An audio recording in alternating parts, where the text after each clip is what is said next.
Welcome to The Elephant, we are doing this podcast about these interesting times of the pandemic.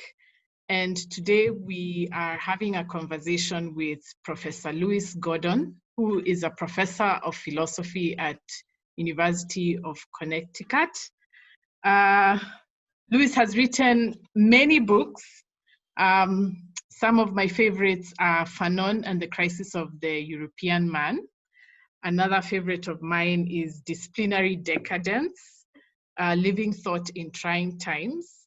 And the very first book, Bad Faith and Anti-Black Racism. I've known Professor Gordon for a long time, especially when I was a PhD student. And I was so amazed by his work, and I would say he's at least my favorite philosopher.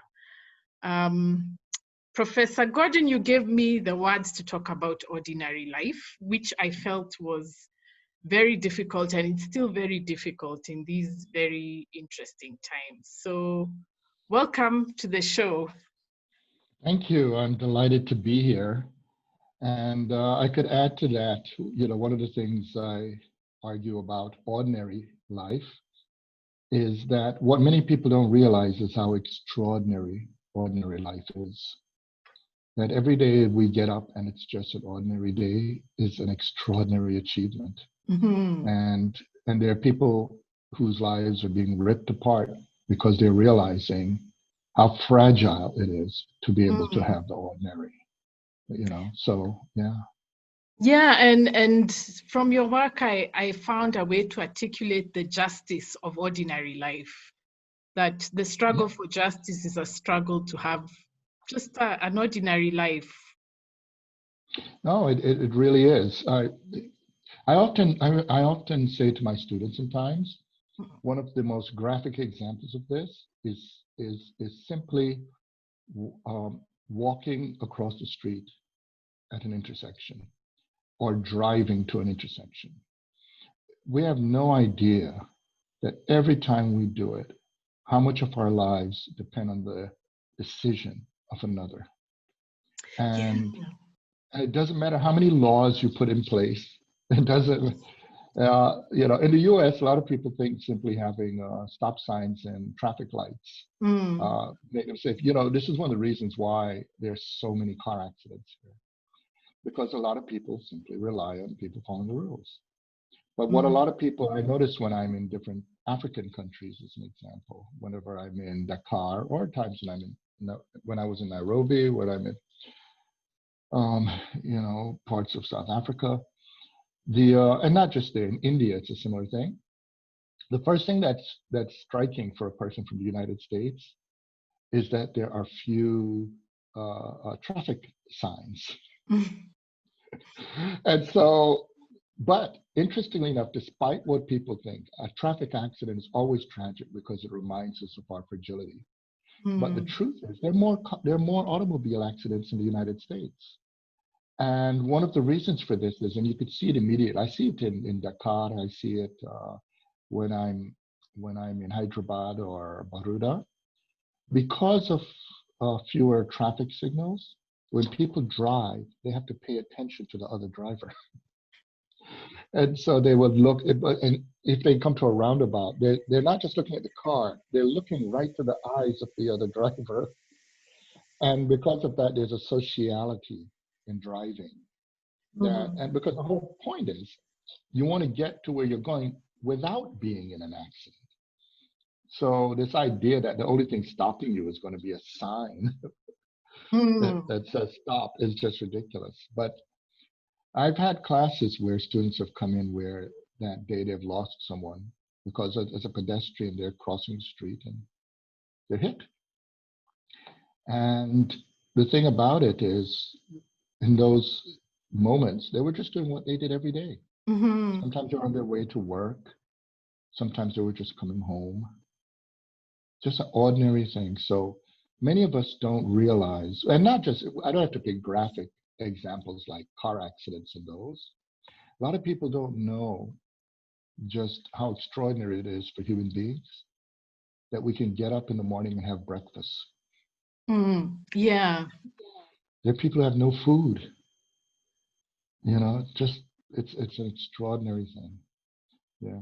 Oh, by the way, thank you for mentioning those. I'm glad those books had an impact on you. This year is their 25th anniversary. Bad Faith and Of Anti-Black Racism. bad faith. Yep, and Anti-Black Racism and Fanon, the Yeah. Crisis of European Man. The publishers are preparing anniversary editions. Of Okay. course, they're going to be delayed because I don't know if I told you, but I'm still convalescing. I was one of those afflicted with COVID-19. Yeah. And so there's no way I could have got the work done. But now I'm functioning enough, and getting to see you and speak with the community, I'm full of endorphins. Good things are flowing through my body right now. Thank you. And in fact, I wanted to start on that point about ask you how you're doing. When did you fall sick? How did you get through it? And then how's your family doing? My family are doing well. Fortunately, my children are it's hard to call them children now because my eldest is 31 years old. And they have their partners living their lives. So our baby will be 19 next month. So he's the one living with us. Yeah. So it's my wife, him, and me here. And my youngest, he has the immune system of a god, so he's perfectly fine. But and my wife is doing fine. Jane. Yeah. The situation was very simple, and it's something I would do again, which was when the lockdown was happening in New York. We went to, our son is at university. We went to move him out of his dorms. And of course, the thing is, dorms are basically petri dishes. And so as we returned, because I have pre-existing conditions, I got very ill. My son was not ill, but it meant he was a carrier. And my wife was only ill for 3 days. She's very strong and healthy. And I was basically ripped apart. It was really horrific. One of the reasons people don't get it with this disease is because, you see, we're dealing with a consequence, unfortunately, of also doing something right, which is when you quarantine people, you're restricting the path of the virus. But the thing about quarantining that people don't realize is that it places people out of sight. So it means that it's not only, unless you have a powerful microscope, the virus is invisible. But where it can be made visible, which is in the symptoms on the afflicted, because the afflicted are quarantined, most people don't see people walking around looking like zombies, you see? And then when you think about healthcare workers, again, because they're wrapped up in so much to protect them, and the patients are wrapped up in so much, one is not seeing what's actually happening to them. However, when I was ill, because I also write on philosophy of medicine and psychiatry and other areas, I was studying my illness while going through it. So this meant that I quickly noticed things that weren't being reported, you see. And I subsequently found out, as I chronicled all of this, that a lot of what I was identifying was really on target. And in fact, I have doctoral students who are in connection with friends from Wuhan, China, who informed me that a lot of the things I was discovering are things that they began to realize. For instance, ambient temperature is very important. And this is one of the reasons that that a lot of people end up dying when they go in hospitals. People always ask me, did you go to hospital? I always answer, no, I was not going to hospital, because given the racism in this country and all kinds of other things, Black people go in, but we don't come out. Yeah. Yeah. So I had to use a combination of what I learned from my grandmothers my granduncles and others, because they're more connected to a Jamaica that was connected to Africa in a period when medicinal practices were better understood. And a lot of people today stereotype traditional medicine because they think it's like somebody doing some witchcraft over you. But that's not the way traditional medicine is. When I was a child, sent out to pick herbs and different, medicinal resources, from the land, they were always explained to me in a way that later on, as I studied Western medicine, made sense. You don't just simply tell somebody, pick that bush. You explain what qualities it has to reduce fevers, to if it's high in antioxidants. The language of antioxidants may not have been used. It may be a different language, for instance, that it will cleanse your blood. But that's what antioxidants do. So that's one thing. But the other thing is, I learned that that this was not a flu. Okay, this is not a flu. This is something completely different. I had fevers you wouldn't believe.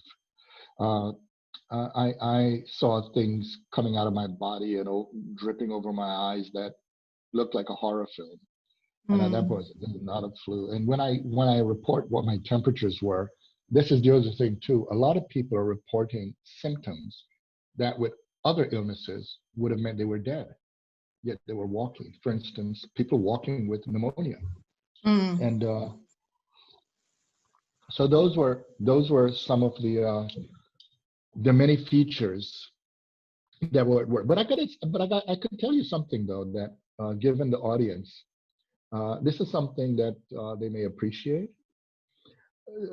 When I was at the worst of the illness, with fevers of 105, 106, pain beyond belief. There were moments where I would hallucinate. And my favorite hallucinations were visits from deceased relatives. My mother would visit me, my grandmothers, my father, my favorite uncle from my grandfather's brother, my best friend who died many years ago. And they would sit there and we'd have wonderful conversations. Now, of course, it'll freak a lot of people out, but for me, it was comforting because you see, at that I knew I was hallucinating. Clearly, on one level, there are projections of my subconscious, but on another level, and in another way, it's interpreted as visits from the ancestors. But the main point is, whether you say visit from the ancestors or projections of my subconscious, it doesn't matter. The thing I learned from their visits was how comforting it was, and that I missed them. And when you get to spend some time with people you love, that you just thought you never see again, it is so calming and so beautiful that I wasn't feeling pain at those moments. And this is something important to realize. I made that joke about endorphins at the beginning of our conversation. Well, endorphins help our body heal. And I learned right away that this illness is also stress sensitive. If you get yourself angry and afraid and stressed out, you will get sicker. So I realized at that moment that I was receiving a gift. And it began to help me give, and I began to, despite what I was going through, try to find positive things so I could have more endorphins, less stress, and that helped the healing process. In addition to, of course, drinking large glasses I boiled ginger roots. And large glasses of ginger water because it's an anti-inflammatory agent. It's an antioxidant. It's a probiotic. And it helps flush the system during such a terrible infection.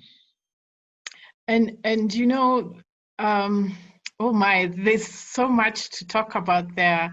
One is clearly there's you're caught between, you know, the panic and the fear and the politics on one hand, and the politics of healthcare, and then on the other hand you have the comfort of medicines passed down, and also visits from the ancestors.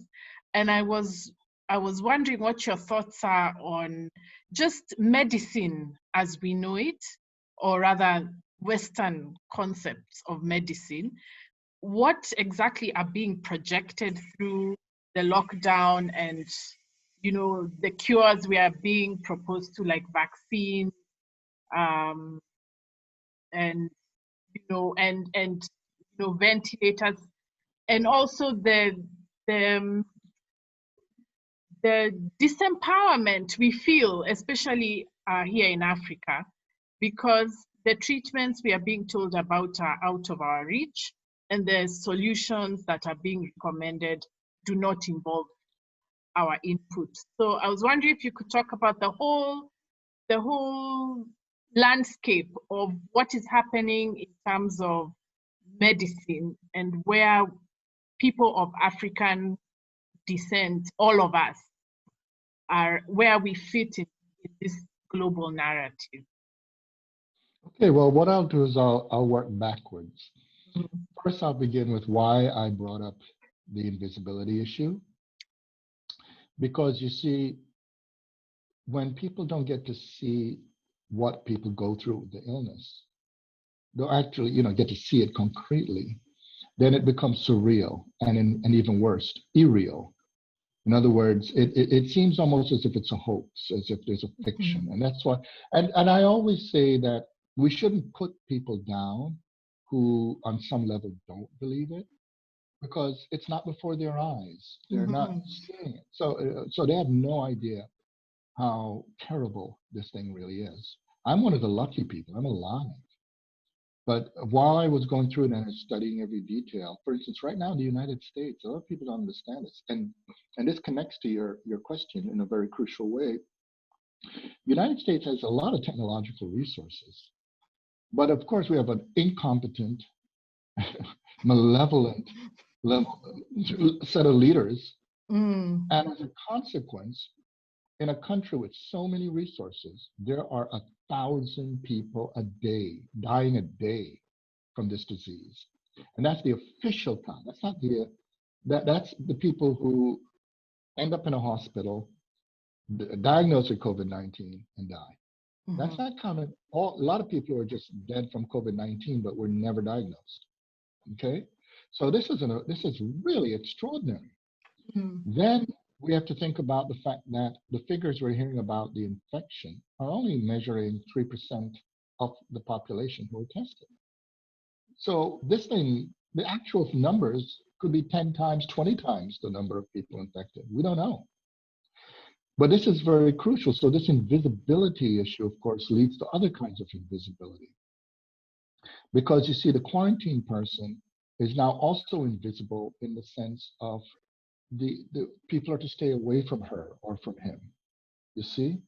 And that's why there are people dying alone. I have so many stories. I've lost students. I've lost friends. I have a good friend who was born in a concentration camp, a Jewish friend in Paris, who survived all of that. And her ex-husband, who became her best friend, they were very good friends. He died isolated, alone from this. And all the family was told was that they could go to the crematorium and stand outside at physical distances to watch his smoke ascend into the air. And you could imagine, if you think about the ovens of the concentration camp, the levels of trauma these people were going through. You could think for us, if we could be put in situations, there were something that we had to be put in shackles, or the fact that so many Black people, because we're the highest number of people dying from this, are just being put in paupers' graves, all of these things. So that's the first part. And as I go backwards from this invisibility and this quarantine issue. Now we come to the question of another invisibility. As I mentioned to you, I'm absolutely convinced you have to drink a lot while you're convalescent. So people will see me drinking a lot. It's because it really is. It dries you out, right? I'm convinced if I went to a hospital, I would have died. Because you see, if I'd gone, Western medicine is premised on the belief that a sterile environment is a cold environment. And so hospitals are cold. And if I were put on a ventilator and I did have the infection in the lungs, it would have blew cold air into my lungs. Now, really think about that. I discovered that because I had a special heater fan and an air purifier, I discovered that when the temperatures went down below 72 degrees Fahrenheit, I couldn't breathe. So I had to increase it above 72 degrees Fahrenheit, okay? And I actually felt the infection receding in my lungs when the room temperature was warmer, you see? Now, if I were drugged up, if I were sedated, or just pure condescension to a patient, where people would not be listening to me, how would I have been able to explain that cold air being blown into me and being in a cold room would have been killing me? Do you see? So this is a very crucial point because you see, we have technology and a particular model of medicine. Now, I mentioned to you that I also teach in philosophy of medicine, and within it, philosophy of psychiatry and psychoanalysis. And you already know that I write a lot on Frantz Fanon, a physician. Yeah. Well, what a lot of people don't know about Fanon is Fanon was concerned with this very issue. The way I'm describing when I talked about the ancestors, and I talked also about the question of the subconscious, it's a false dilemma to think that it's either or in an exclusive way. In other words, we need to connect them. What Fanon found out was that we should understand that there are fundamental questions we have to ask about health when we think about medicine, okay? And a good way to think about it is with, say, mental health. Too many physicians in Fanon's time thought of mental health physiologically. So they wanted mental illness to be a neurological illness. But Fanon discovered when he was working with patients in Lyon and in Saint-Alban and also in Algeria, in Algiers and also in Tunis, in Tunisia, was that a person could be neurologically ill, but mentally healthy. A good example is epilepsy. You could be, right? If neurological illness were an issue, then all epileptics are mentally ill. But I'm an epileptic, and I'm, you know what I'm saying? And there are many epileptics. In fact, most of the people we study in history of many kinds, from Prince, the artist Prince, all the way through to you know, Alexander of Macedonia, Socrates, all the way through to people such as Dostoevsky. There's so many. They were epileptics. So the thing is that mental illness and neurological illness are not identical. And he also studied. He began to look through to notice that there's certain peculiarly social dimensions to mental illness. Okay, and this raises more complicated issues of social dimensions of other kinds of illness. So, for instance, if we think about medicine, there's something very pragmatic we have to remember with medicine, okay? The pragmatic thing is that medicine is also very communicative. So what Fanon realized is that the very concept of a passive patient would actually worsen an illness. Patients have to be agents of their own convalescence. And so he saw the physician's work as developing a relationship with the patient in which the patient is part of a team to produce an environment of health. This is the feature I notice of the best physicians I've encountered. And one of my physicians in the past, I wish I could be around her now, but it's when I lived in another state. She was a former MASH physician. A MASH physician is a person who works in the battlefield. And so when I would go to her, she did all of the work on the premise. She knew how to do blood work. She knew how to do, you know, all kinds of tests. But a meeting with her was 3 hours. And you'd say, what? Why is one meeting with an endocrinologist, a person who studied diabetes and other illness, for 3 hours? Because about two, sometimes 2.5 hours out of those 3 hours were spent simply having a conversation. And because her view was that each patient was unique, and she had to study what healthy was for me. You see, there are people make the mistake of thinking that health is whether everybody has a certain, all the same systolic levels or, you know, sugar levels, etc. But actually, that's an effort to have one shoe size that fits all. Mm-hmm. So the more she could understand what's healthy for me, she could understand where, for instance, an erroneous prescription, an erroneous effort to alleviate an illness could actually exacerbate it. You see, and this is what people are discovering. You see, the thing about COVID-19 is that it's not simply the virus. The virus looks for the vulnerable sites of the body, and it exploits our pre-existing conditions. So once we understand this, we have to understand that one has to relate to this in a very different way. One has to find a way to enable the body to be able to fight, for us to be able to fight, to strengthen, to close those doors, so to speak, that were open for the virus to get to those vulnerabilities.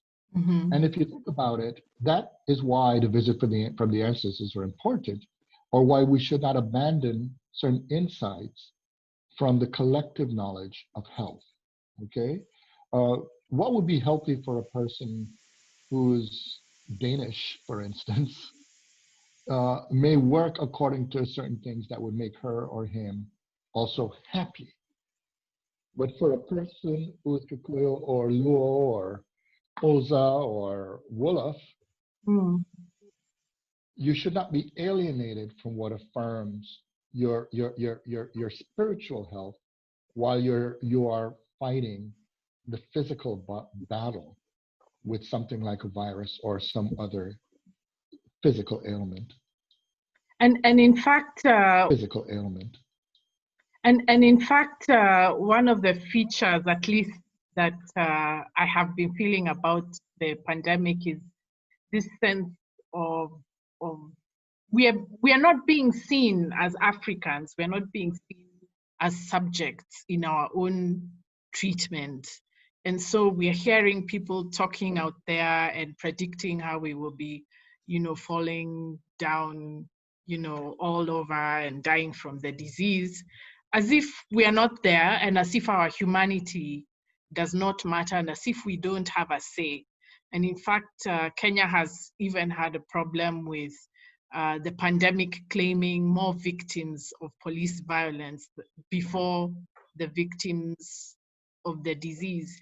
But I was wondering also, how did medicine become so disempowering? What is it in the training of medical workers, especially the doctors, that makes it, sorry to say, it looks like a very elitist profession, which disempowers us more down the hierarchy you go?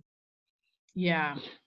Well, I'm glad you brought up the police because, as you know, in some of my writings, I consider one of our pandemics to be police violence. I don't even say police brutality. I call it police violence. Brutality presumes that they had the right to use force. It's just that they used it excessively. No.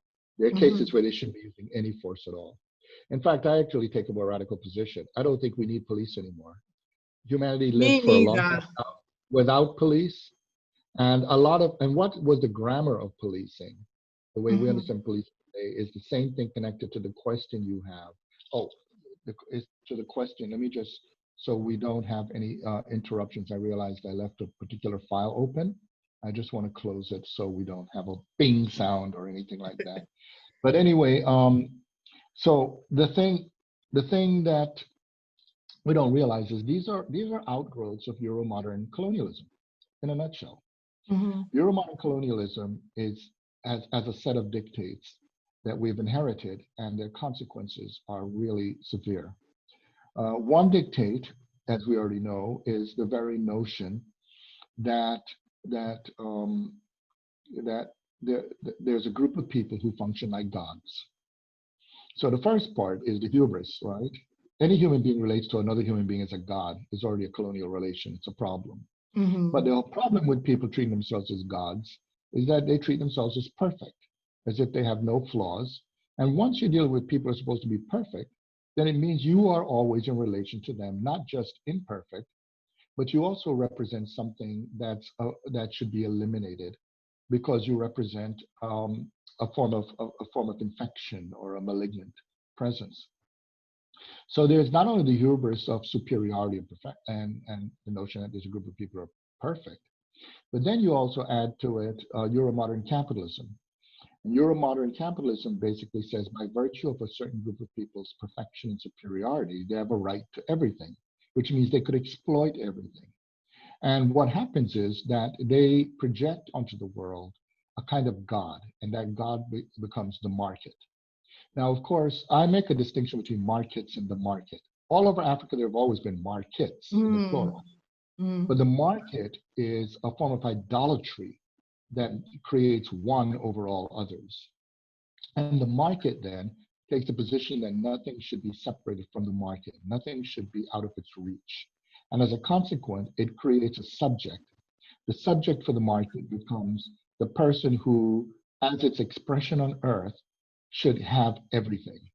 And if you know, the colonizer has to have everything. The white supremacist is the person who's to have everything. They're supposed to be everything positive they're supposed to have, and everything negative is supposed to be external to them, which means they also see themselves simultaneously not only as those who get everything, but they also, whenever they don't get what they want, see themselves as the victims. Now, if we look into that structure, we also see other things that happen. And this is very crucial because you see, humanity has always had medicine. We've always been trying to find a way to alleviate misery, to prolong life, but not just simply in those, but also medicine, as historically understood in many communities, was about not separating the human being from the wider environment. So this model that you can be healthy, completely independent of everything else, for most of the history of humankind was just a delusion. However, if you think about the way Euromodern medicine is, it's totally connected to what I just talked about with capitalism, colonialism, and racism, because the subject of it is usually a he, but there are she's who do it, who believes, but I'll just say he now, that he can be all powerful, independent of everything else.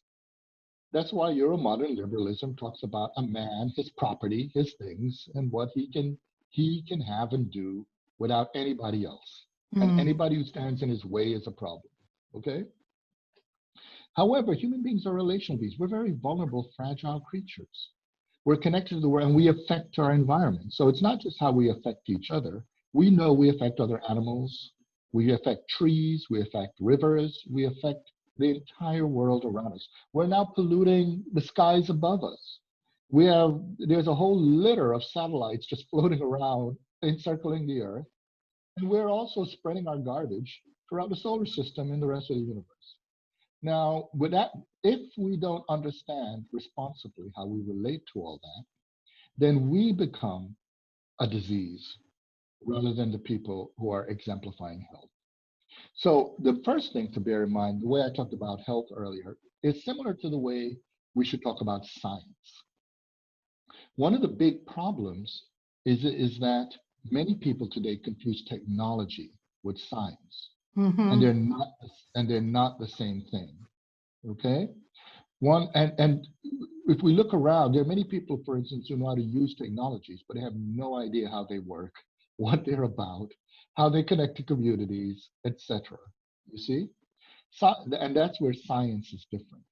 But of course, science, many people don't understand because they confuse it with the technology. So they think the scientist is simply like the engineer or the person who's using all kinds of gadgets and tools. But that's not a science. The scientist is the person who, in trying to understand the world, develops a way of communicating that understanding from their understanding. You see? So that view of medicine is like that physician I talked about, the one with whom I would have long conversations on health and Mm. approaches to having a good strategy of developing a healthy condition, which is, and this is what Fanon talked about as well. Any physician who talks at a patient instead of with a patient to develop a strategy, that person is functioning technological medicine, technocratic medicine, and that is intrinsically hierarchical. However, a person who understands that medicine is about having a community become healthy actually helps cultivate the agency of the community, which means, of course, there's a greater way in which medicine, in that sense, connect to other concepts such as democracy, etc. So if you look at the very attitude of the way many African communities are treated in discourses around medicine today, it's actually a continuation of the grammar of colonialism instead of what it is to go beyond colonialism, or in today's language, decolonize it, or develop a decolonial form of medicine, which would be a lot like participatory democracy. The idea is not to say that the patient has spent all these years in medical school and may know all the intricacies of how one deals with certain forms of medicine. That's not the point. The point is something different, is that the patient can have a better understanding of how to work with his or her community around the question of health. In year 5 of the Algerian Revolution, this is what Fanon talked about when he pointed out that being involved in political practice makes one realize that one has to learn many things in order to relate to one's community as a political agent. A good example right now, we're witnessing this right now. Remember, I said there's more than one pandemic. There's Yeah. the COVID-19 pandemic, but there's the pandemic of right-wing assertions of trying to impose on humankind an anti-democratic present.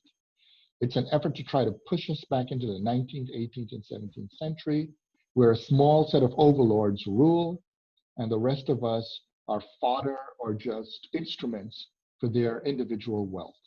Mm-hmm. What people taking the streets all over the world right now are asserting their right as people to have agency over their condition, and they're actually arguing for democracy. You see, what we're living in right now is an age that's dominated by anti-democracy. But a lot of people confuse. They think democracy is simply showing up at a voting booth.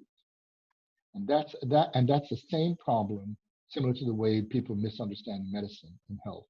Some people think that medicine is about going to a physician, you see, or getting a prescription to go to a pharmacist.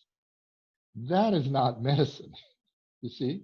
In fact, anyone who knows anything about medicine could tell you that the greatest resource to getting towards health is nursing. It's not actually seeing a medical doctor. A medical doctor is more a diagnostician. A medical doctor is more a person who may try to set up a strategy. But the implementation of it, and not only that, the decision has to be made when the physician isn't there. but the prescribed stratagem is failing, that person has to make a decision on the spot. The story I told about my illness, for instance, I Yeah. had to be, and my family and I had to be nurses, you see? And although the world told us one thing, we had to admit when something wasn't working. And that means we had to learn how to make decisions, you see? And some people, here's to give you a level of naivety. Some people really believe that the amount of COVID-19, the amount of the novel coronavirus infection is a function of testing. How often do people go to a physician and the physician would say, I think you have a cold, but I can't say with certainty unless I test you? Mm. That makes no sense. Mm-hmm. We have developed sufficient competence to know when we have a cold or an illness. You see what I'm saying? The specificity of it may require more. So here's the thing. The thing that what we have to understand, okay, is that there's so many symptoms involved in something like this disease that what we need to develop is medical competence. And medical competence is something very different. This is where everybody can actually learn this and how to respond very quickly. And I'll give you a very simple example that comes from not a lot of ancient African medicine and something that worked really extraordinarily well for me. One of the symptoms of COVID-19 is diarrhea. Now, of course, the first thing that goes through your mind if you have diarrhea is how to stop the diarrhea. However, the reason we have diarrhea is because our body is trying to expel a terrible substance from our body, in this case, the virus. Yeah. So I determined, and this is what I learned in my childhood, that the fundamental thing at first to do is not actually to stop the diarrhea, but to increase the fluids. Yeah. Because the danger is dehydration. Mm-hmm. Once my temperature had reached I was still with fevers, but once it reached a point where I could move, I had a sufficient amount of strength, I did something that many with Western medicine would say was counterintuitive.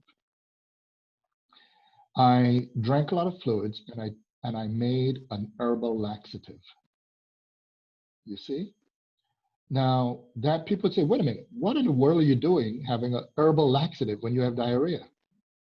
But of course, at that point, what a lot of people don't know about the large intestines is that that is one of the ways, it's like a highway system through our body for the virus, for many viruses. So you flush the system out. But I waited until I had sufficient strength, because if I did it too early, you see what I'm saying? That could have had a negative impact. I would have been dehydrated. So I drank as much as possible, drank things like, salty soups in order to get a certain, level of blood pressure, and took the laxative, and within several hours, my temperature dropped significantly. It went from averaging 104 to 102 degrees Fahrenheit to 97 degrees Fahrenheit and 98 degrees Fahrenheit, which meant now that my body was fighting back. Now, again, how in the world would I have received that if I had tubes in me and I'm in a hospital room? And they're undressed. You see them in the hospital with, bare chests and ventilators. You'd think the first thing to do is to keep them warm, because I know. they're losing heat. And my point here is not entirely to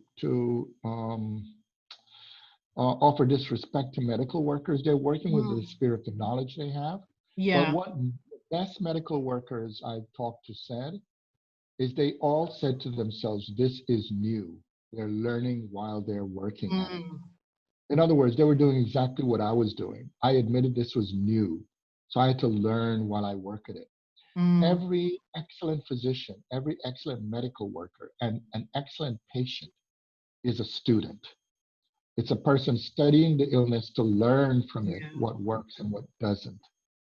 So, and if you think about it, that's also an allegory for democracy, because a lot of people mistake governance for democracy, right? They think it's about people telling you what to do and what works and what doesn't. But no, democracy is people actively working together with the commitment to finding solutions to their common problems. Sometimes they will make mistakes, and it's where they fail to admit they make mistakes that they get in trouble.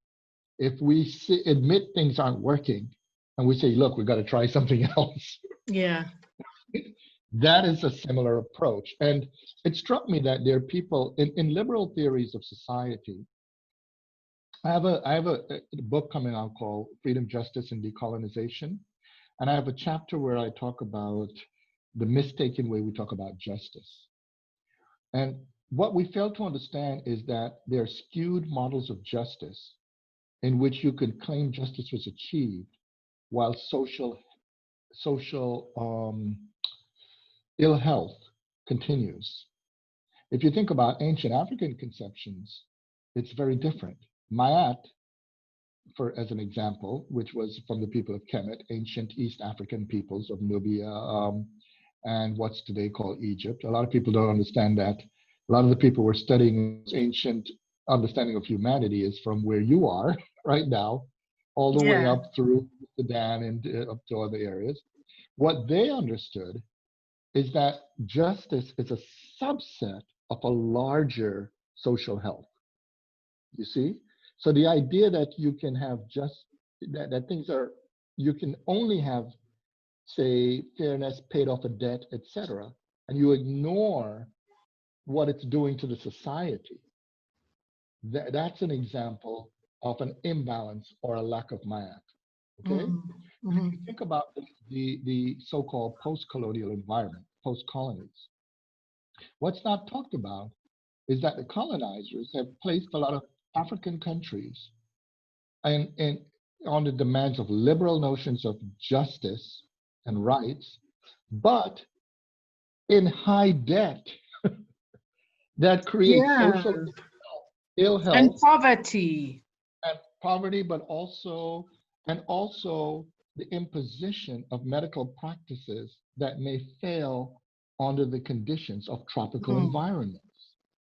It's absurd, for instance, to have as the models of architecture, the models of health, the models of political organization, models that were designed for living in northern European cities where there's snow and it's a good idea for people to be covered with a whole lot of clothing all the time and live in tall buildings because heat rises. Right? If one is going to think about what it is to live in an environment that's more equatorial, things should spread out and have ways that air could circulate. And there should be ways in which the communication of how power is distributed should be very different. Right? Participatory democracy is about understanding that power should be distributed in a way that cultivates empowerment. You see? The negative neoliberal, it's all about me model is how do I accumulate power through limiting the power of others. Whereas a participatory democracy model basically says, how do we build institutions that enable people to actually act on their abilities to make more things happen? In other words, to increase the probability of human agency in the world. So one model of power spreads into empowerment, institutions to make us grow. Another model is to disempower people and say it's all about me. And if you think about colonialism and racism, and if you think about how colonialism, racism are intimately connected to the production of dehumanizing people at the levels of gender and sexuality, we understand that they're fundamentally forms of disempowerment. So it means that we need to have a more creative, community understanding of what empowerment is. Mm-hmm. And that connects also to medicine. And speaking of the police, maybe you could give us your comments on what's happening right now in the US with the protests against the death of the killing of George Floyd. Yeah, and do you sense, a friend of mine and I have been discussing this, do you sense there's an element of decline in empire? And I was wondering if you could tie this around the kinds of arguments you make in disciplinary decadence about human systems by virtue of being human, not being eternal. Yeah. Sure. Well, sure. I mean, those points I made before about deluding ourselves that we're gods, it leads to a false naturalizing of inequalities. What the basic thing that we have to understand is that that things that depend on human actions to come into being require human actions to come out of being or to be transformed. And what decadence does is to silo it, to hide our role in what we produce. So, for instance, if one treats one's discipline as a god, then ultimately the methods, the rules of one's disciplines are as if handed by a god, which means you simply have to follow the rules. And if asked, why do you do it this way? The answer is because that's the only way to do it. However, if one understands that the methods, the disciplines were created to respond to a problem in reality, just like the way we talked about medicine, our criticism really wasn't of medicine. Excuse me, I have to cough. Our criticism was of disciplinarily decadent medicine that fails to understand its relationship to this thing called health, to a reality. So what I argued is that we have to take responsibility for the knowledge we produce, the social systems we have, the institutions we've built, and as a consequence, it's in our hands to transform them. Mm-hmm. Now, this is something that's a realization not just for me. This is something that goes all the way back to Black thinkers from the 19th, the 18th century, etc. One that many people know today is W.B. Du Bois. And the way Du Bois put it was that when a society fails to understand its responsibility for itself, in other words, that it's in the hands, Fanon put it this way, that society depends on human actions to exist. What it does is to make the people who don't fit, or the people who are dominated by it, it makes them into problems instead of addressing them as people who face problems. Now, people could be led to believe that they are the problems. Mm-hmm. Until they begin to realize the double standards that may be out there, the ways in which social forces that may be pitted against them as a people. And at that moment, they begin to ask the question, isn't there something wrong with a society that makes people into problems? It's a lot like what Richard Wright said to Jean-Paul Sartre. When Sartre asked, Richard, tell me about the Black problem. And Richard Wright said, there's no Black problem. What are you talking about? There's a white problem. It's how they treat Black people. But similarly, people miss the point. They think the problem is Africa. No. There's a problem of the people who impose upon Africa the identity of being a problem. Africa, if Africans understand Africa as like any other place with human beings, as places that face problems instead of being the problem, then we can act upon what we can do to change those problems. Well, if we come to the United States, the situation in the United States, there's a lot of people, if we come now to the question of the police, Du Bois had written about this. The police, because he witnessed this, the police in the United States were created fundamentally to block the movement of Black people. Mm-hmm. They were designed specifically to make sure that free Black people would never be substantially free. And so this, in effect, and Du Bois said it very well, it in effect made every white American a deputy of the state, okay? And as a consequence, it meant every white person structurally had the right to hold or do anything he or she wants to a Black person. Now, and this also applied to indigenous peoples, such as, Native Americans. In Africa, of course, it converges in two levels because Africans are both Black and indigenous. So it's a double whammy there, okay?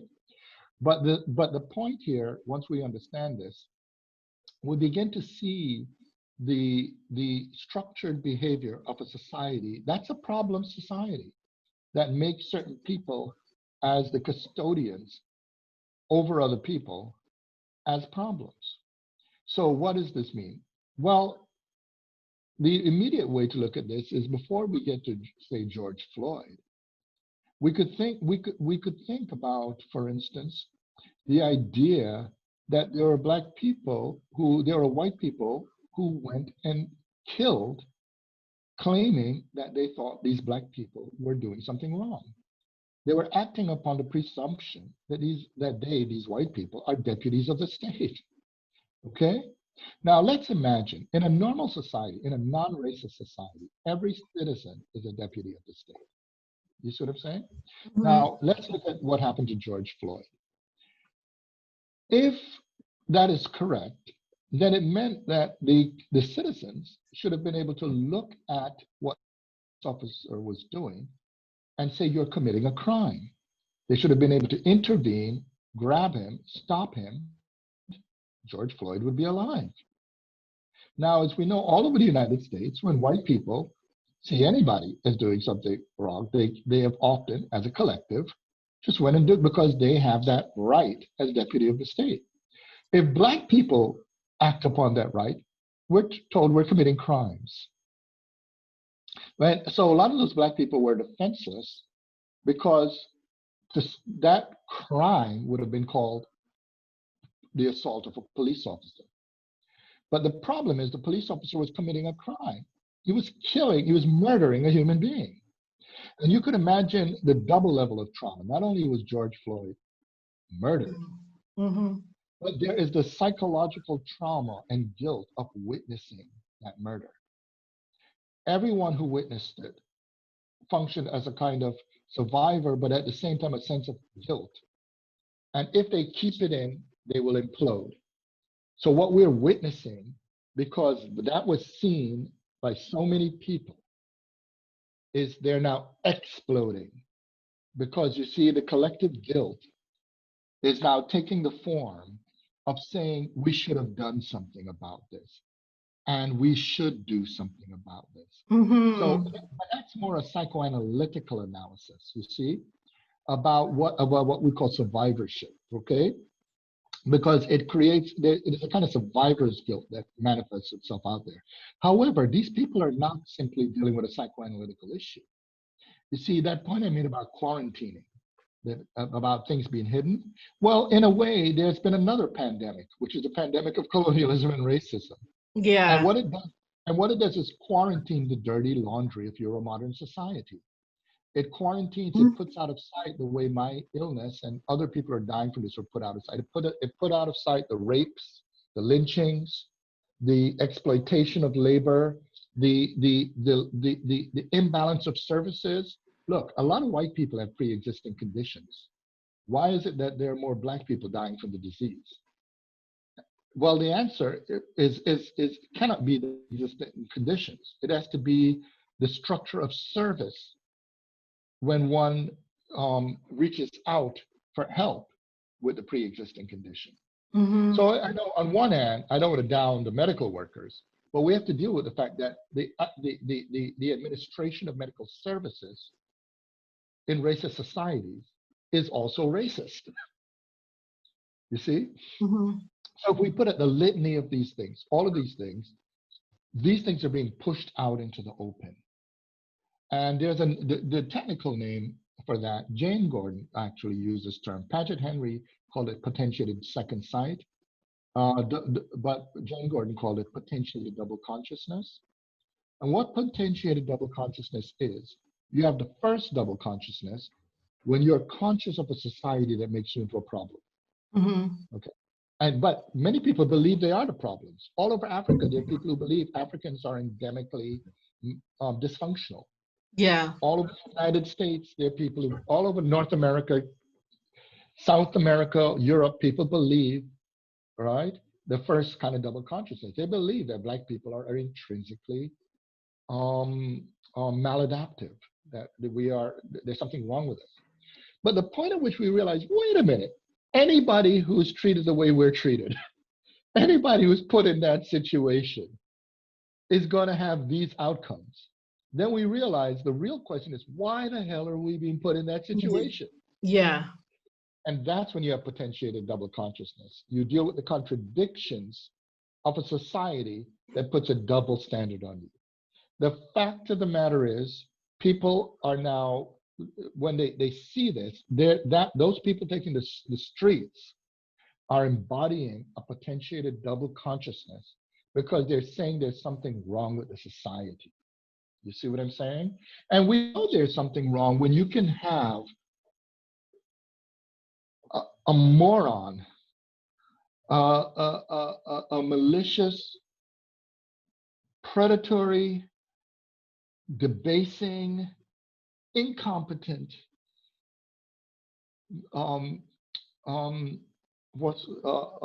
misanthropic individuals strut around the most powerful office in the world and look us in the face and see as an exemplification of superiority. What Trump is revealing is the fraud of white supremacy. And the thing is that a lot of supporters are invested in that fraud because it's only in a world that stacks the decks in their favor can they even, with their mediocrity, survive. You know, a lot of people don't understand why the terrible things he's doing right now. No. They support him for giving them a psychoanalytically precious gift, and which is on the night of his election, they had the resentful satisfaction of the consternation of the harm they put on the rest of us by witnessing their miscreant emerge as president of the United States. And they're forever grateful for it because it gives them a moment to have a sense of satisfaction over the rest of us. So a lot of people don't understand, even though they are the people he has harmed the most since then, right? He's harmed farmers. A lot of these people with these MAGA caps, he has destroyed their lives, their futures. It doesn't matter. Therefore, all they want to have is that. It's like the person who wants to cut off the nose to spite the face. They'll be forever thankful for him for that. But the fact of the matter is, now we're dealing with a larger consequence, not only with Trump, but the global ascent of right-wing forces under the funding of very rich capitalists, you know, not only in Russia, but also across parts of Africa, parts of India, you know, and parts of North America. And the consequence we're having is that, you see, they may have these fantasies of the market, these fantasies of a world of eroding governing services. They may have all these fantasies, but the purpose of organizing, when I said organizing institutions for empowerment are institutions that provide services. There's no legitimacy for government if it provides those services. So to put these incompetent individuals who are only good at one thing, destruction. They're good at destroying things. They're not good at building things. And here's where an example I could bring up comes into play. When I was teaching my youngest son to drive, I told this to my eldest son, all my children, when I teach them to drive. One night I was driving him down a quiet road. He was driving, and I said, here's something you have to bear in mind. As quiet as this road looks, the buildings, there was a farm on the side, all kinds of things like that. It took a lot of people to create that road, that community, those buildings.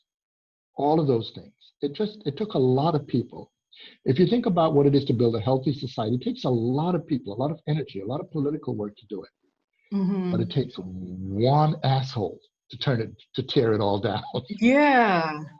If he drives irresponsibly, he could crash it into people's homes, he could start fires, he could ruin the lives of others, he could create a situation. One idiot one imbecile in a car, one imbecile in a place that has so many weapons, so many resources, so many people linked to it. And by the way, I'm not one of these people buying to this nonsense. You know, part of the problem of American nationalism is this imperial colonial belief that the end of America is the end of the world.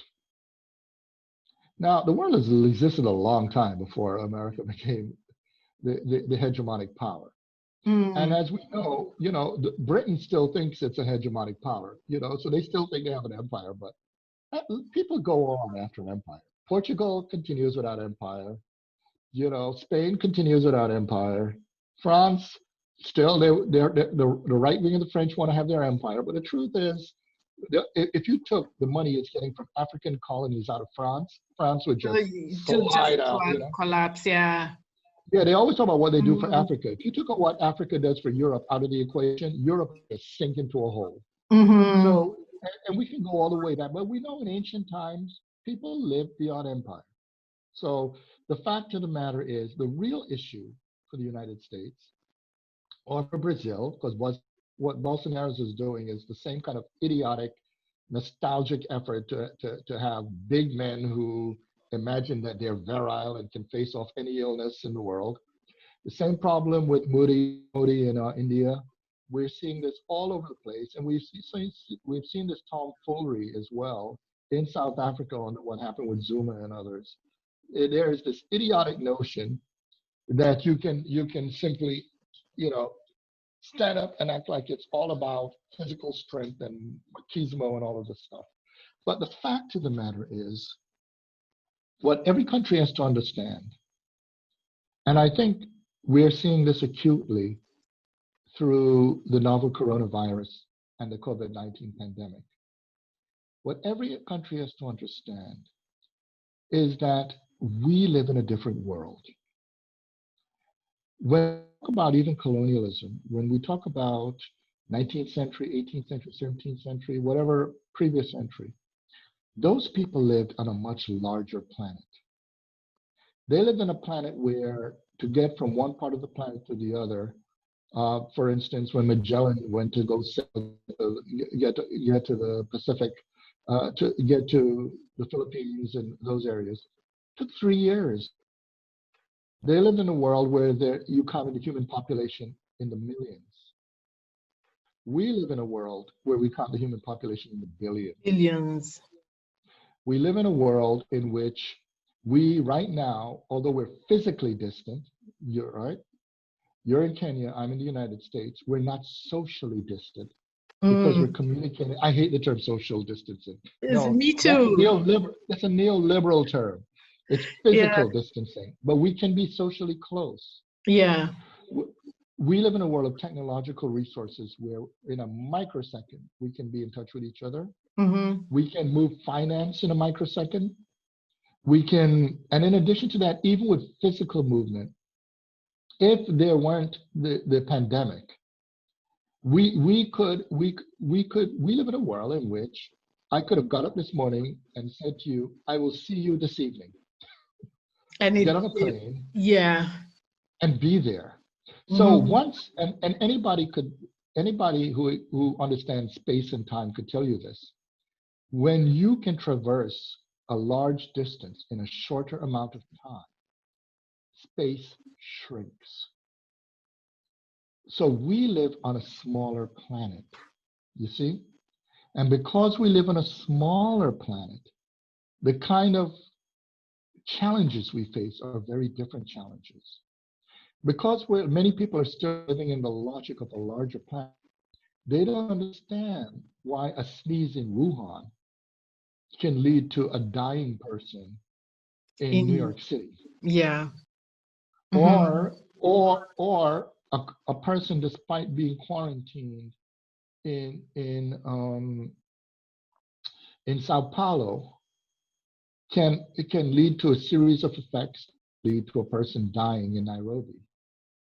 Well, the other part people are not paying attention to is also these other dimensions. You know, in South Africa, nearly all of the infections are coming from a small set of tourists, white tourists.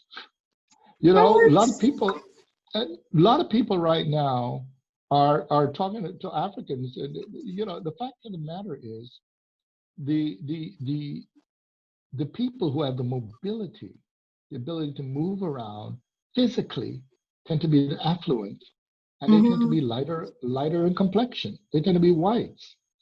So as much as there's an effort to racialize COVID-19 the way the Trump administration wants to do, want to call it the Chinese disease, the fact of the matter is the largest spreaders are Europeans. That's right. And they're not, you know, and I mean, if you look in Ecuador, one plane from Spain led to the death, landing in Ecuador led to the deaths of so many people.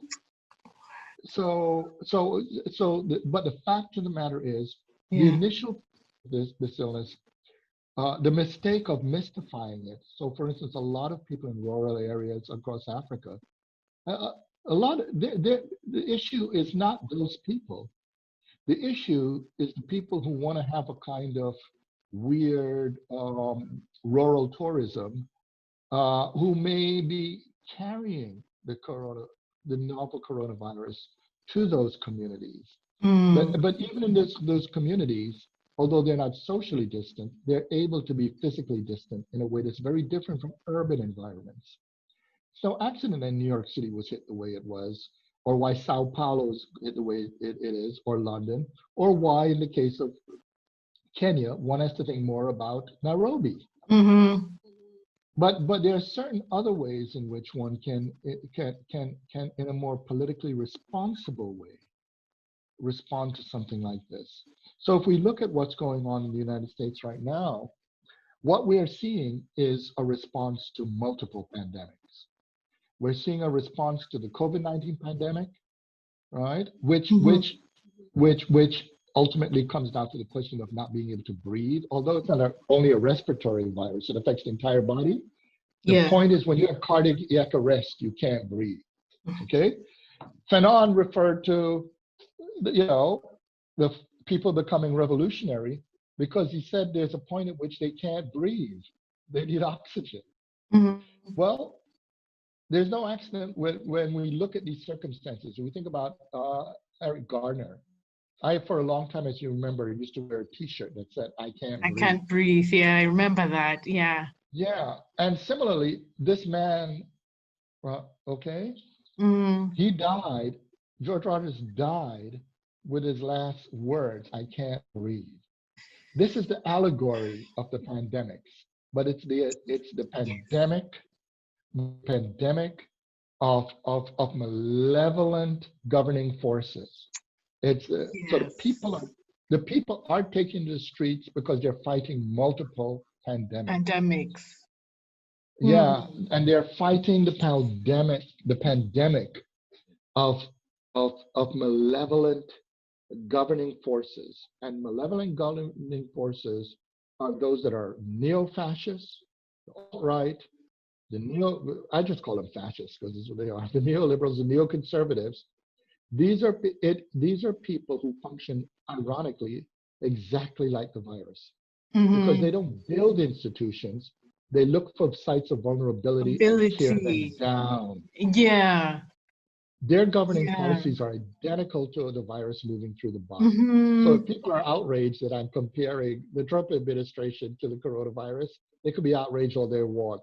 It is at a social level identical. And it's no accident that under their leadership, so many people are dying in one of the most technologically, I don't like the word advanced, but people have access to so many technological resources, so many economic resources, and so many other structural resources. These individuals are spent their entire time over the past few years since the Obama administration looking for every site of vulnerability and making them worse. If that's Yeah. not acting like the novel coronavirus, I don't know what else is. One could not have written a better script. It's almost as if this is from It's a like Gabriel Garcia. poetry. It's almost as if this is coming out of a novel by Gugi Hmm. Wationgo or by or by Gabriel Garcia Marquez. Yeah. It's one could not have written a better allegory of the present. Hmm. So yeah. I have a last question.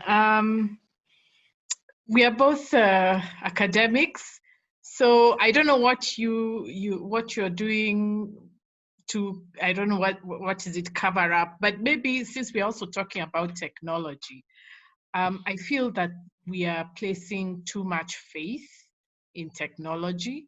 So I don't know what questions about education and technology in this time have come up, and what should we be thinking about as we go forward now that we can't meet with students in the classrooms? Are there things we need to do about the structure of education itself? And, you know, do you think this faith, like here we have a faith in e-learning that can kind of remove all the problems we've had with education, that technology can do that?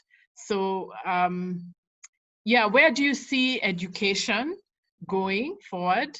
What do you think what should we think about when it comes to tech and the way it relates to education? I think we should continue the allegory. The Yes, people are yeah. taking to the streets because they can't breathe. Mm-hmm. And well, we have the equipment going on in education right now. And it started before this pandemic, the actual biological pandemic unfolded.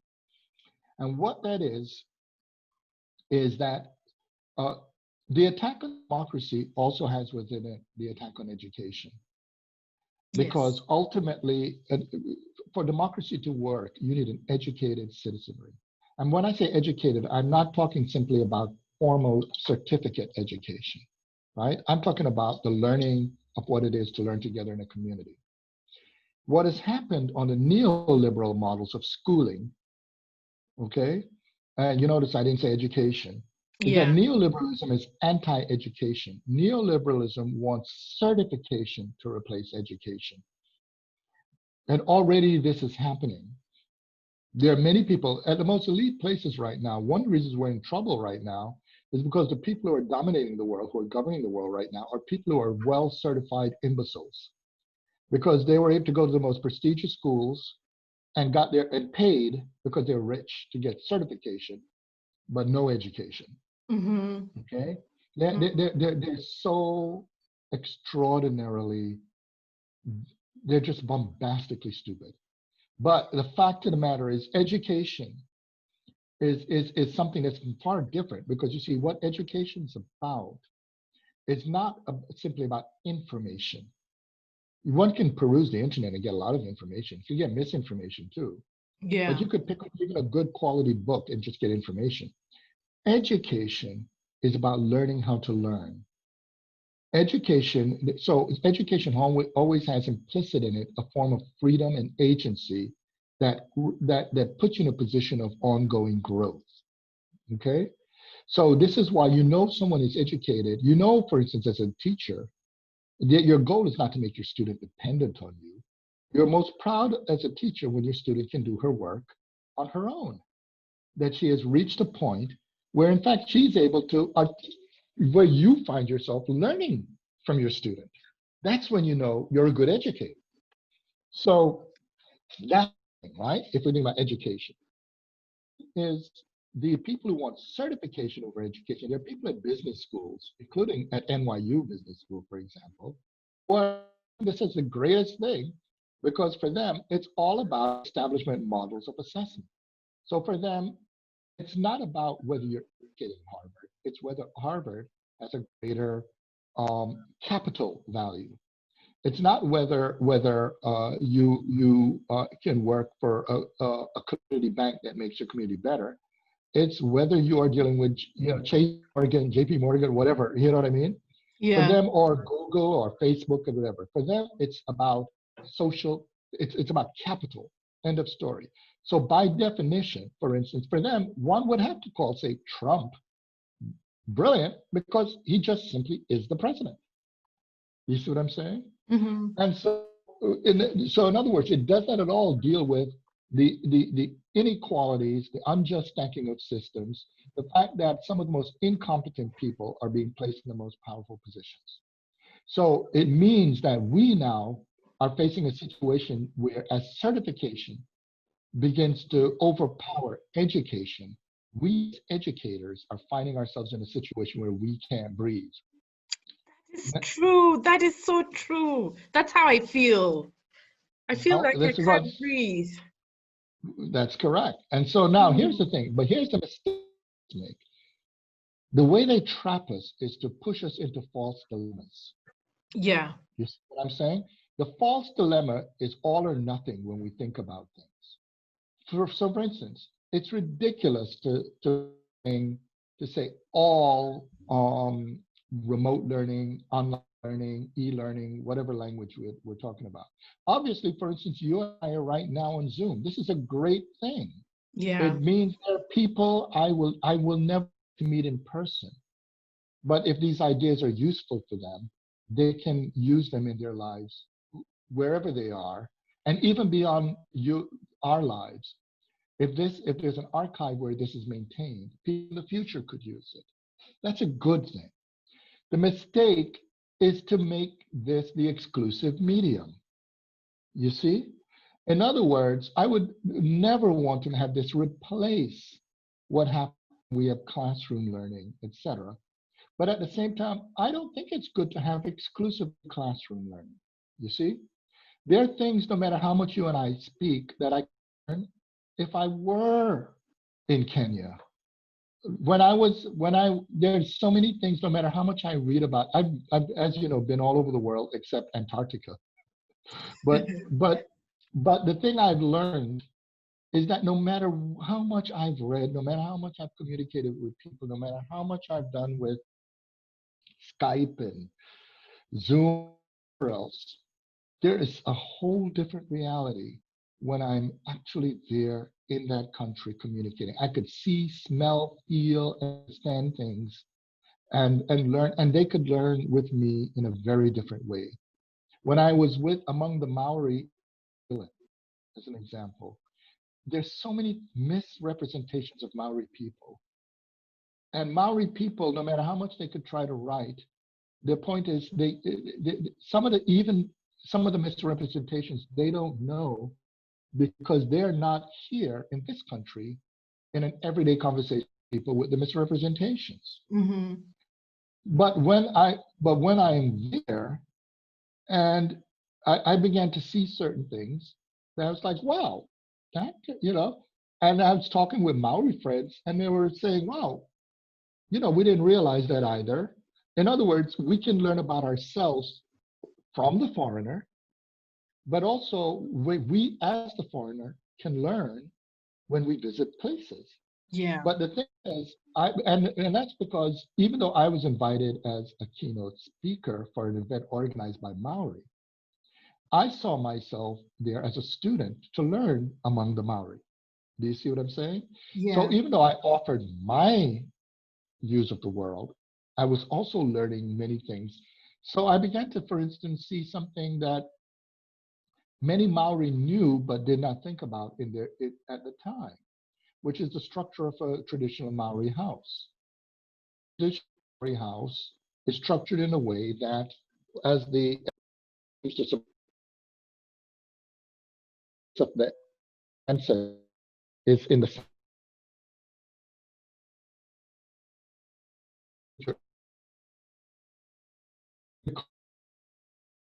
rules of respect.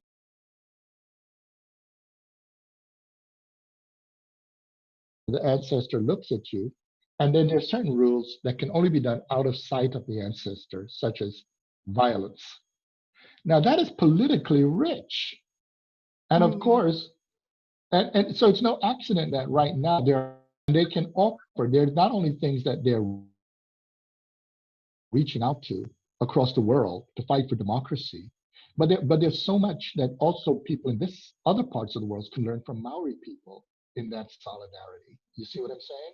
Mm-hmm. And so similarly, you were there when I spoke in Nairobi, when I was giving the talk in the top of that YMCA around Kenya. It was Yeah. striking, isn't it? Because there were so many communities who were there, some of whom were enemies. It was really interesting to find how talking about Fanon brought so many communities together. And it's because they were more focused on the questions that brought the community into a conversation.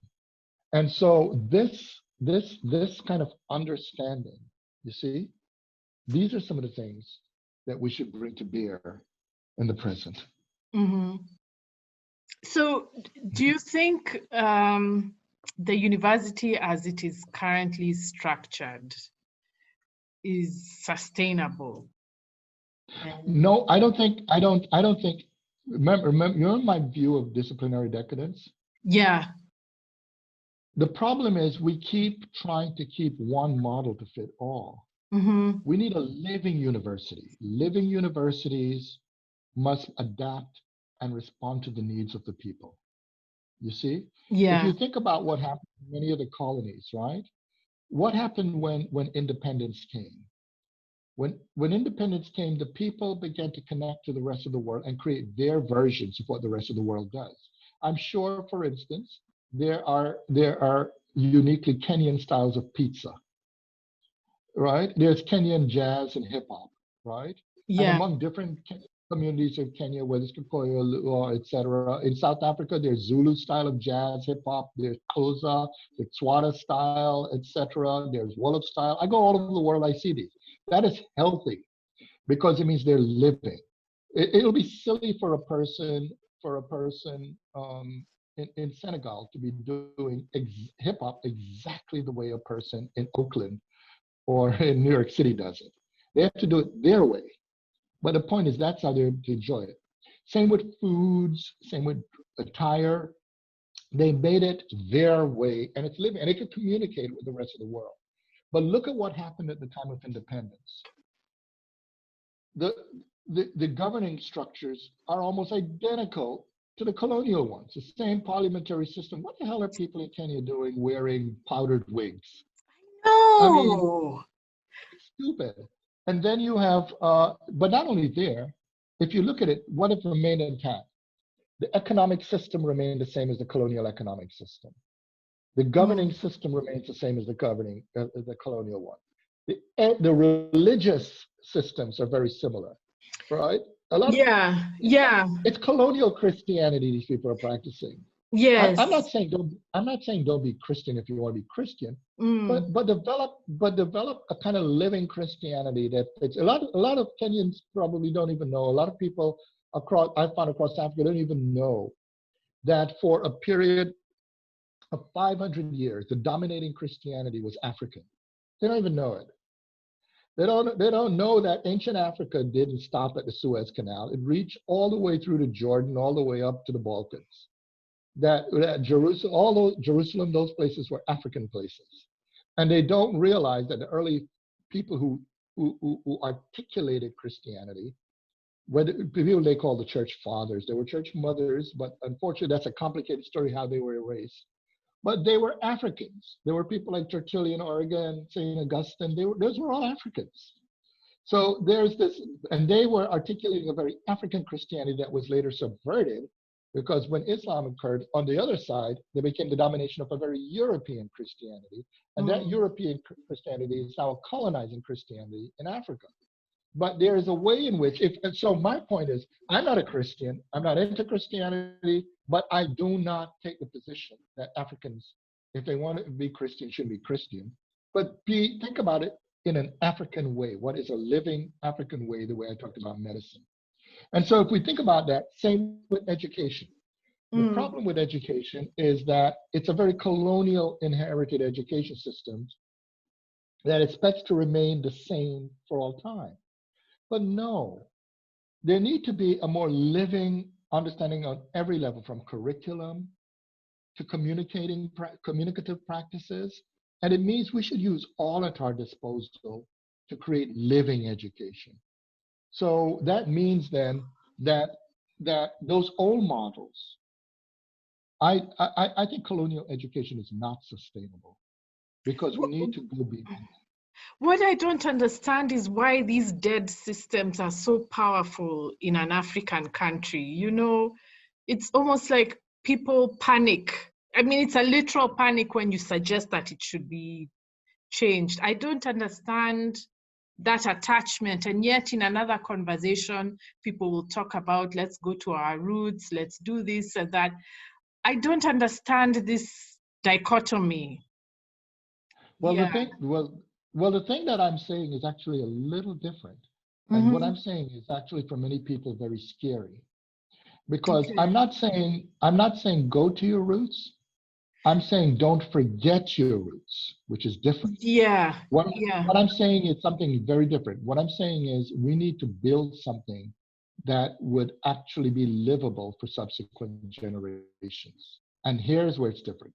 You see, if you look at it this way, okay, the way most people, let me use it as an example of the way I talk about the right and the left. Most people think the right and the left is just a matter of political parties, but it's something more complicated. I argue the right and the left is connected to the way, fundamentally to the way one responds to a crisis.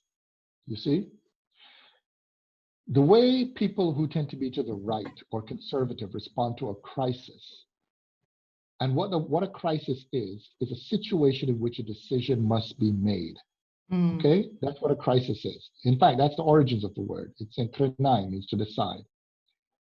The way that a conservative to a right, through to the right wing, respond to a crisis is to say we have to go back to a time when things were perfect.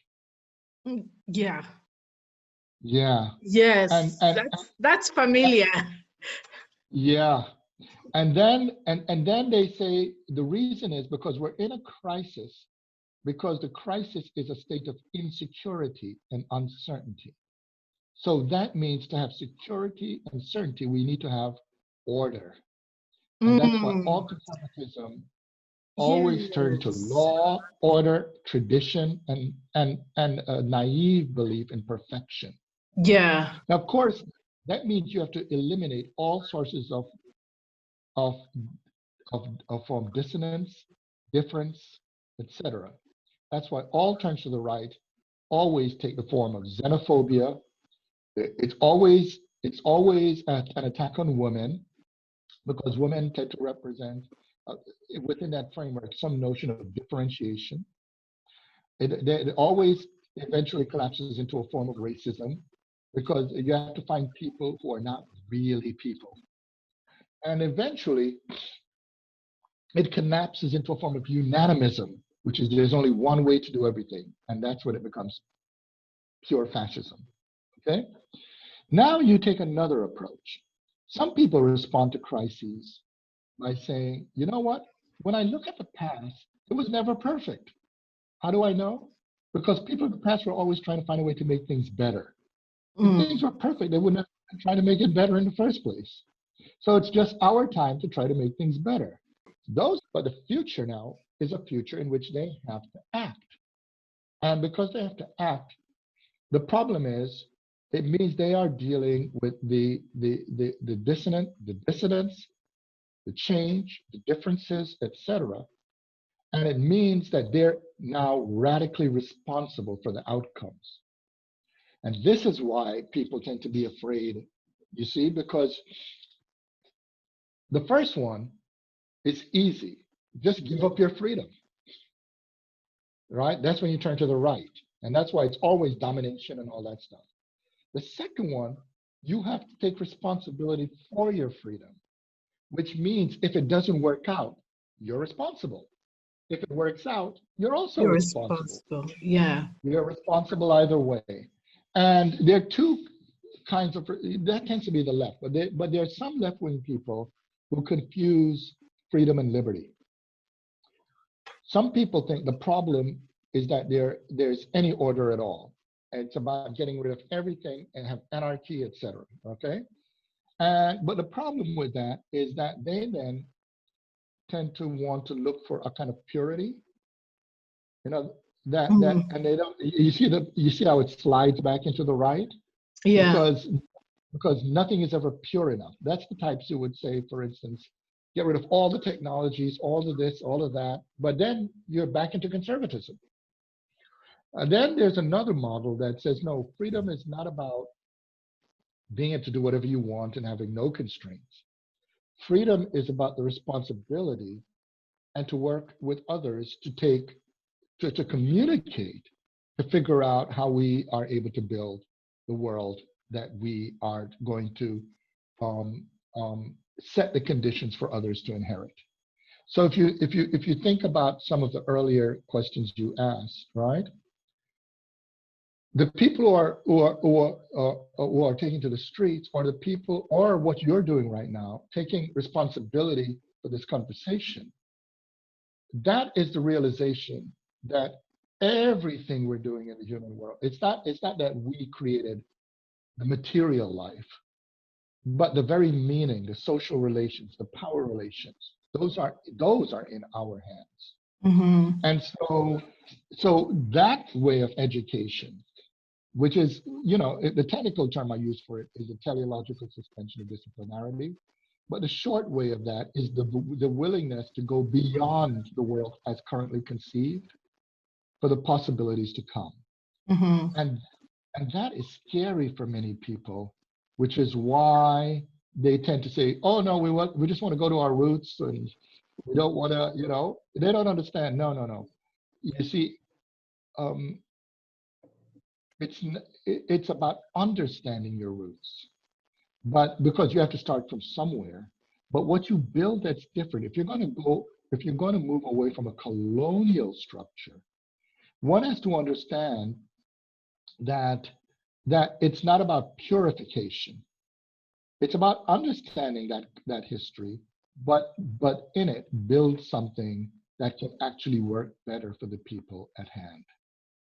And that is also why good educators are always perpetual students. They continue to learn, because what they had to offer students yesterday is not necessarily the best things to offer them today. Mm-hmm. And that's why one should continue learning, and learn also how to use multiple pedagogical resources in that project.